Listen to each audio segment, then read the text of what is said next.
Okay, the next section is the transmission. The transmission is really easy to adjust. So you start from changing your stock transmission for T50S, because T50S has the lowest weight and the fastest gear shifting speed. Okay, so it's 35 kilograms, so you save 15 kilograms from your stock transmission. And you also have here from the stock you have a value of 2.25. okay, this is because I just have the upgrade, so don't look at this. But this is also the smallest value of the shifting speed. So once you put it, you have to upgrade it with the clutch differential gearbox. I'll put everything on ultimate. You have a choice. You can either go on the differential with elite, which is basically the same as the ultimate, it's just the lower half of the adjustments, so it's just softer than the ultimate, but it's up to you how the car handles. And you also have the racing. Well, the racing it only has the lock on acceleration but not on deceleration, so it allows you to rotate your car more, but the disadvantage that as it's a VLSD, it will not push your car so good out of the corner, so it's kinda weak, at least for me. There is also welded diff or a spool or locked. It's just the functions all the same. This allows you to have your two of your driving wheels locked together at all times. The disadvantage, however, is that when you accelerate or decelerate, your wheels are together, so this provokes too much understeer, and you're not really able to throw your car and rotate the back a bit. So while it's fast, it can be used to drive competitively, but it's just not convenient at all times. Okay, so I use the ultimate. You can also change the drivetrain. I don't do this. I don't need it. I like the car to be stock, like at least in something. So then you can just go to the adjustment section. You have this part of the differential. If it's front wheel drive, it's gonna be just higher in this area. So you see this area that's locked, the front wheel drive will be here. If you have all wheel drive, the both of them are going to be adjustable, so bear that in mind. Here you see the differential locking is grayed out. This is because this slider only is applicable for the racing diff, the VLSD. Okay, it only has one slider that you adjust from 0 to 100. On the adjustable differential, the limited slip, the yellow and the ultimate, you have 3 of those bars. So preload is just how much difference in torque there has to be between the wheels for the differential to start slipping on one of the wheels. So below this value, if the difference is smaller than this value, the differential will be just locked. Okay, so it acts as a welded diff, for example. But once you break the torque by rotating the car, for example, out of the corner, then the differential will start acting. Okay, and the two coefficients you see here on the acceleration and the coast affect this behavior. So on the acceleration, it's basically when you press the throttle. Okay, so on the exit out of the corners, and the higher the value, the faster it just will lock, the faster it will throw you, like push you out of the corner, or if it's a front wheel drive car, drag you out of the corner. The lock coast, well, the principle is the same, it's just when you brake or don't apply the throttle, it does the same. So if your car, when you enter the corner and your car seems to be lose its tail too easily, well, this can be due to many things, but if you just feel that it's because of your driving wheels for some reason, just increase this value and it will be more stable under braking. Okay, if you feel like your car does not rotate too much when you enter a corner, just decrease it. Okay, so here I'm at 0.63. this is fine for me.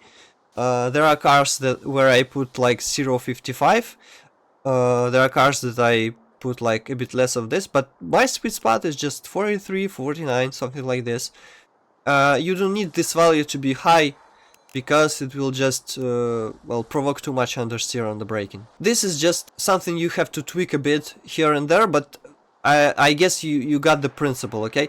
It's the same for acceleration. You don't need too high values because you will just lock your wheels too early, and this will be less predictable. So it has to be a bit stiffer than stock, but not very stiff, okay? And when you're done with the differential, you can just go to the gearing section. So gear shifting speed, you just have to put it all the way to the left on the minimum. There's no need to leave it at higher values. Same applies for the transmission losses. The most interesting part here is just the gearing in the final drive. The gearing, this is hard to explain shortly. Basically, those are the multipliers of your torque, and the higher the multiplier, the shorter is your gear, and the more torque you have, and the more your wheels are spinning. Okay?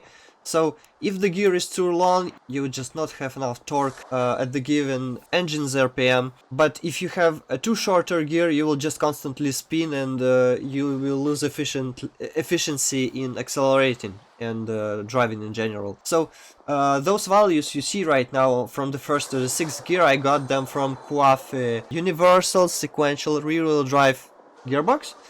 Those are the values I just found on the internet and applied, and they worked perfectly in the game.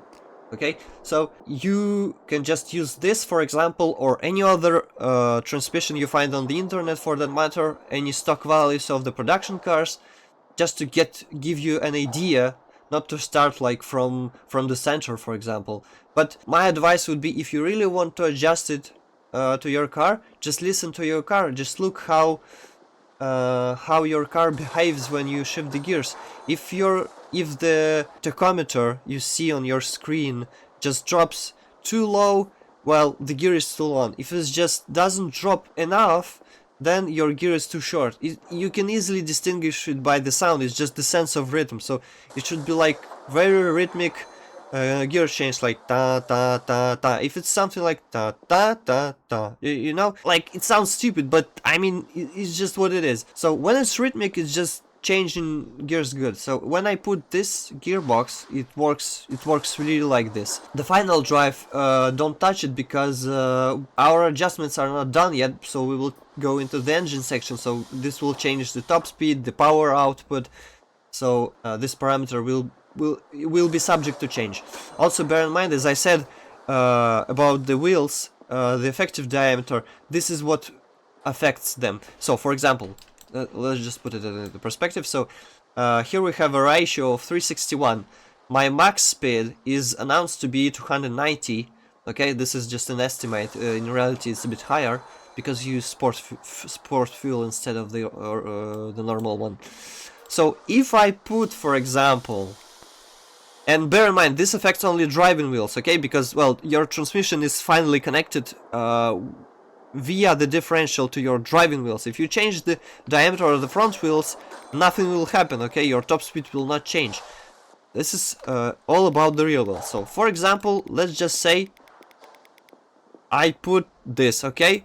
And you see instantly that my top speed is announced at 261.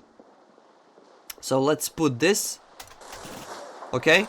So now I have smaller wheels, so my final drive, like effective final drive, has changed.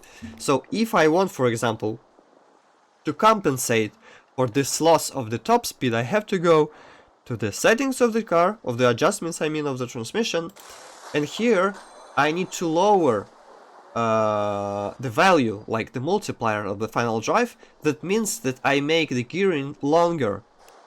Okay, so here, well, I should be somewhere here. Yeah. So we just get that 3.22. We get pretty much the same top speed. Okay, so also bear in mind, so the final drive is the final multiplier. So this value of 322 multiplies everything you have adjusted from first to sixth and reverse also. If I put a higher multiplier here, my car will accelerate faster overall. If I put it lower, the gearing will be just very long, like for a top speed track, for long straights, but your car will not accelerate properly, okay?